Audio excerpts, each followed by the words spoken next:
Ya pemirsa, itu dia tadi negara-negara dengan lansia tersehat. Ayo kita bikin Indonesia juga masuk jadi negara yang memiliki lansia tersehat ya Dokter Vito ya. Iya, tadi ada Swiss, ada Korea Selatan, jadi harusnya sih ada Indonesia juga ya, saya percaya nanti suatu saat nanti ya. Iya. Anda juga mau kan? Nah karena itu kita lagi bahas nih sekarang. Lanjut lagi nih, fakta mitos tadi yang belum terjawab. Ini fakta atau mitos kalau rutin berolahraga kardio seperti berjalan, bersepeda atau berenang bagi yang bisa ya. Ini dapat menjaga kesehatan jantung hingga tubuh menua dengan sehat. Fakta atau mitos? Itu fakta. Karena dengan berolahraga seperti kardio, kita akan meningkatkan kualitas dari jantung, seperti kontraksi jantung ataupun fungsi jantung itu akan membaik. Terutama di usia lansia, karena lansia itu memang kan fungsinya itu pada mulai menurun. Makanya kita latih supaya dia akan tetap sehat untuk selamanya kalau bisa. Pokoknya dilatih pompa terus ya, sirkulasi biar lancar gitu kata Dokter Vivi ya. Oh, iya. Ini artinya pola hidup ya dokter Iya, ya. betul. Dilakukan secara konsisten ya dokter ya. Iya. Terus menerus ya. Iya. Nah dokter, tapi kalau misalnya udah kadang-kadang kan udah semakin menambah tua, ini kayak makin juga menjaga makanan nih dokter. Ini ada fakta dan mitos yang beredar juga dokter. Katanya makan dengan porsi yang pas dan berhenti makan sebelum kenyang ini dapat menjaga pencernaan tetap sehat walaupun tubuh menua. Ini fakta atau mitos? Ini fakta. Fakta juga dokter. Iya, Oh, jadi karena- makan secukupnya. Betul. Kenapa tuh? Karena pada lansia terutama, di mana fungsi dari pencernaan itu udah mulai berkurang. Jadi kita harus makannya lambat, perlahan, lambat, namun porsinya jangan terlalu banyak karena penyerapannya pun mulai berkurang. Jadi kalau misalnya kita makan terlalu berlebihan, perut pun akan rasa begah, lebih cepat begah ataupun kadang-kadang mual ya. Jadi Tapi kita- aku ngelihat si dokter emang ya kayak papa dibandingin kakek, nenek itu kayaknya lebih sedikit ya. Ya, Itu memang memang. pencernaan semakin Iya, karena kita punya dikit ya. pencernaannya itu makin fungsinya makin menurun. Oke. Untungnya juga kalau misalkan orang lagi makan itu, kalau kita makan agak lama, nih hormon supaya bisa bikin kita, oh kamu udah kenyang, itu sempat bereaksi dulu. Kalau nggak makan kebablasan nanti. Benar. Kebanyakan ya. Kekenyangan yang timbul penyesalan terakhir nanti. Ya, Jadi ya, itu sering terjadi. Iya. Nah, ini kalau udah makan minum juga ya, minum. Nah, ini mengenai minum. Nah, katanya biasanya kalau orang minum dibilangnya ya minum 2 liter sehari pokoknya gitu. Nah, bagaimana dengan yang sudah mulai usia lanjut gitu? Apakah cukupkan konsumsi air putih untuk menjaga tubuh tetap sehat? Ini fakta atau mitos? Ini fakta, karena 60% dari kita punya tubuh ini adalah dari air. Oleh karena itu air itu dibutuhkan untuk kita mengeluarkan zat-zat beracun, kemudian untuk kita metabolisme dari sel. Makanya kalau misalnya lansia kekurangan cairan, itu akan mudah untuk dehidrasi. Jadi kita harus pertahankan lansia itu untuk rutin dengan cairan. Selain itu, lansia itu biasanya rasa hausnya itu juga mulai berkurang. Oleh karena itu yang keluarga itu harus yakin maksudnya untuk asupan cairan dari untuk lansianya. Oke, ini harus sesuai juga ya. Dokter kan tadi dokter sempat sebutin keluarga ya dokter. Ini sebenarnya penting nggak sih dokter? Ini peran keluarga dan juga lingkungan untuk mendukung supaya kualitas kesehatan dari lansia ini? Penting, karena lansia itu kan udah mulai aktivitasnya mulai berkurang, mulai terbatas. Jadi perlu lingkungan yang baik untuk mendukung gerakannya, aktivitasnya, dan juga perlu dukungan keluarga itu yang paling utama. Baik untuk mendukung mentalnya ataupun dalam membantu dalam kondisi sehari-harinya. Support ya, sehari-hari untuk ngajakin olahraga mungkin, Iya, menyiapkan betul. makanan gitu ya dokter ya. Ya, Oke. terutama sih mentalnya ya, kita ajak bicara. Kadang-kadang lansia kan suka kesepian ya, kalau misalnya karena anak-anaknya pada sibuk. Nah itu butuh untuk dukungan juga dari keluarga. Oke. Nah, itu dia. Ngomong ajak-ajak ngobrol itu kadang-kadang kita nyadarin bahwa kalau orang usia lebih lanjut kadang-kadang lebih cepat lupa gitu. Makanya kan kalau orang suka bercanda bilang, "Wah, ini cepat lupa nih, jangan kamu udah lansia gitu kan." gitu kan. Padahal sebenarnya mungkin memang itu adalah bagian yang kita harus perhatikan gitu kan. Yes. Nah, ini mengenai memori nih sekarang nih ya.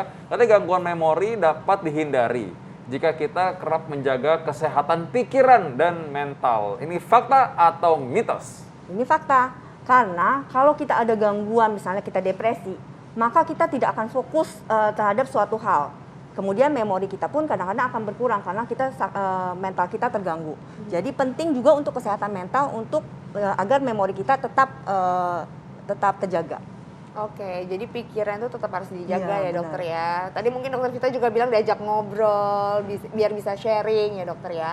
Nah ini juga banyak banget dokter pertanyaan di kepala aku juga, di kepala pemirsa juga pasti nih. Ini katanya latihan fleksibilitas dan juga peregangan ini penting banget ya dokter ya, apalagi untuk orang-orang yang udah lansia. Ya, itu penting. Karena kalau lansia itu mulai berkurang tuh baik massa ototnya, kemudian fleksibilitasnya. Oleh karena itu kita harus latih agar massa ototnya itu terbentuk dengan latihan fleksibilitas, strengthening, kemudian dengan exercise aerobik supaya massa ototnya itu tetap terjaga. Jadi emang harus latihan terus ya dokter ya? Iya, kadang-kadang karena dipikir gini, kadang-kadang orang bilang, ah nggak boleh olahraga, soalnya kan udah tua gitu. Padahal justru kebalikannya, usia lanjut harus olahraga. Ya, betul.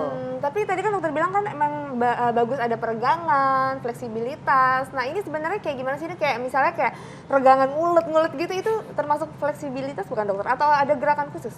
Biasanya kalau kita peregangan, kalau yang di lansia ya, Ya. kita kadang-kadang suka yang lansia itu kayak tai chi kayak gitu, kan ada peregangan. Kemudian yoga, nah itu juga bisa bagus. Kemudian berenang kan semua gerakan dari otot-otot juga bergerak. Jadi yang emang bagus. harus olahraga ya. Iya. Nah tapi berenang ini apakah untuk orang yang lanjut usia ini harus benar-benar berenang atau kayak cuman berenang bergerak-gerak dikit gitu atau gimana tuh dok? Biasanya kalau lansia itu sesuai dengan kemampuan ya. Ada juga yang di dalam kolam renang itu namanya senam air untuk lansia.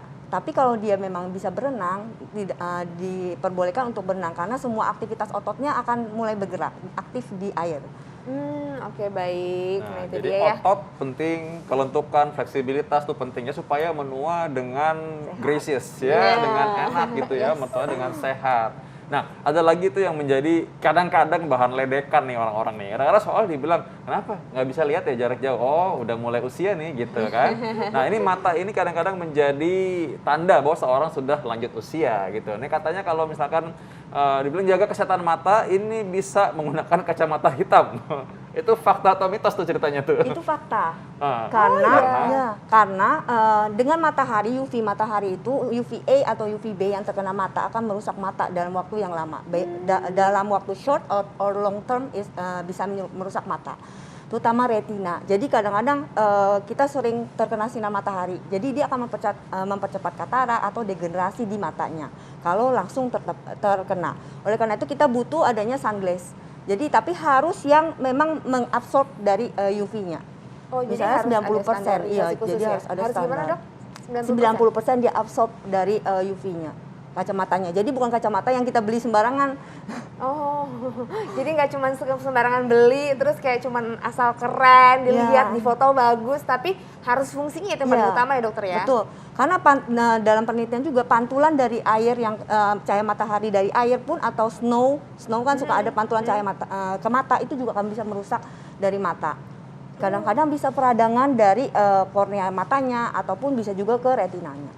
Ini jangka Ternyata hal-hal panjang. sederhana bisa membuat seorang menua tapi dengan tetap sehat ya. Ya, Oke, betul. tipsnya dokter supaya pemirsa kita menua dengan sehat.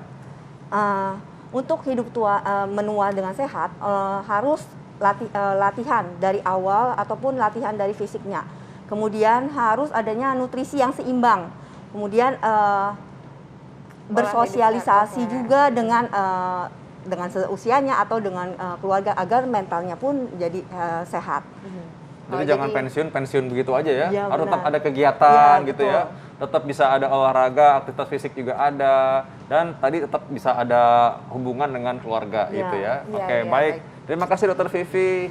Terima kasih dokter, Terima kasih. informasinya luar biasa sekali. Makasih dokter. Mudah-mudahan kita semua bisa terus sehat ya, walaupun sama-sama udah pasti menua ya. Tapi ini kayaknya, aduh lagi musim pancaroba nih dokter Vito. Masih sering banget teman-teman di sekeliling aku, keluarga di sekeliling aku, itu pilek, batuk, terus demam. Aduh, ini sering banget kejadian. Nah, itu apa saja sih penyakit-penyakit di musim pancaroba yang harus kita hindari, bagaimana mencegahnya dan bagaimana menanganinya? Kita akan bahas saat lagi, tetap di Hidup Sehat.